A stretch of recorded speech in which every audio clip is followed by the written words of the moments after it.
Hello guys, welcome to our channel Bio with JS. My name is Jyoti Shrivastava and today I will teach you about matter. Matter is present in NCERT chapter 1 and in matter अगर आपको matter बताना है तो there are some particles. There are so many different particles present in our surroundings. हमारे चारों तरफ क्या है?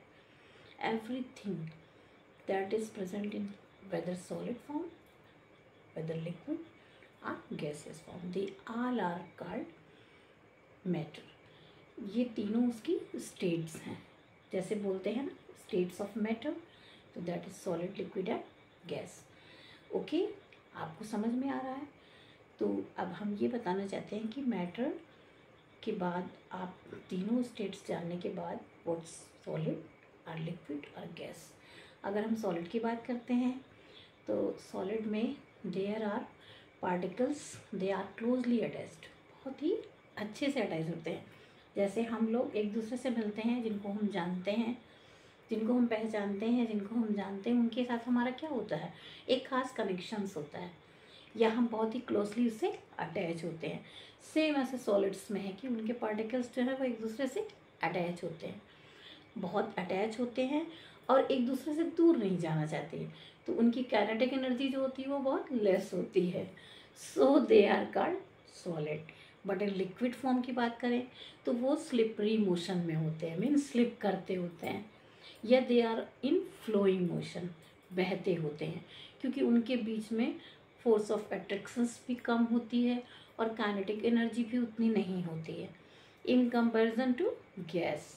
तो लिक्विड के पार्टिकल्स क्या करते हैं, उनके कॉन्स्टिट्यूएंट्स फ्लोइंग करते होते हैं, मीन्स बहते होते हैं, फ्लोट करते होते हैं, एक दूसरे पर स्लिप करते हैं, तो उनके अंदर ये सब चीज़ें कम होती हैं.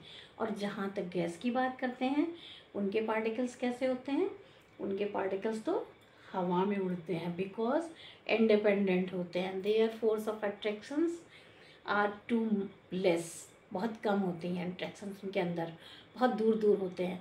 उनके बीच में जो इंटर गैप होता है, आपस में जो इंटर सेलुलर गैप है वो बहुत ज़्यादा होता है, दूर दूर होते हैं, और काइनेटिक एनर्जी बहुत ज़्यादा होती है जिससे वो उड़ते होते हैं इन गैसियस फॉर्म्स. तो ये तीनों मैटर की स्टेट्स हैं, states of matter, that is solid, liquid and gas. अब इसके बाद कई सारी चीज़ें हैं, जैसे सब्लिमेशन है, एवापोरेशन है, डिपोजिशन है, ये सब इन स्टेट्स ऑफ मैटर की प्रोसीजर्स हैं, मीन्स वो कैसे ट्रांसफॉर्म होते हैं एक दूसरे में. जैसे सब्लिमेशन है तो एक सॉलिड जो होता है वो डायरेक्टली गैसियस फॉर्म में चला जाता है. दैट मतलब बगैर लिक्विड में, एक सॉलिड है तो वो पहले हम मेल्ट करेंगे तो लिक्विड बनेगा, तब गैस में जाएगा. But in sublimation solid goes into vapour form directly, तो इसको सब्लिमेशन कहते हैं. डिपोजिशन में गैसियस फॉर्म्स वाला वो चीज़ वो डायरेक्टली सॉलिड बन जाता है, दे डिपॉजिट. एंड इसी तरह इवोपोरेशन में, इवोपोरेशन जो होता है सरफेस का होता है, जितना ज़्यादा सरफेस होगा इवोपोरेशन उतना ज़्यादा होगा. तो ये सब चीज़ें मैटर में आती हैं. आप इसको अच्छे से समझिए और इसके जो क्वेश्चंस हैं इस लेसन के मैं आपको नेक्स्ट उसमें बताती हूँ. और इसके लिए अगर आपको अच्छा लगता है तो मेरे चैनल को सब्सक्राइब कीजिए, लाइक कीजिए, शेयर कमेंट कीजिए. Okay, thank you.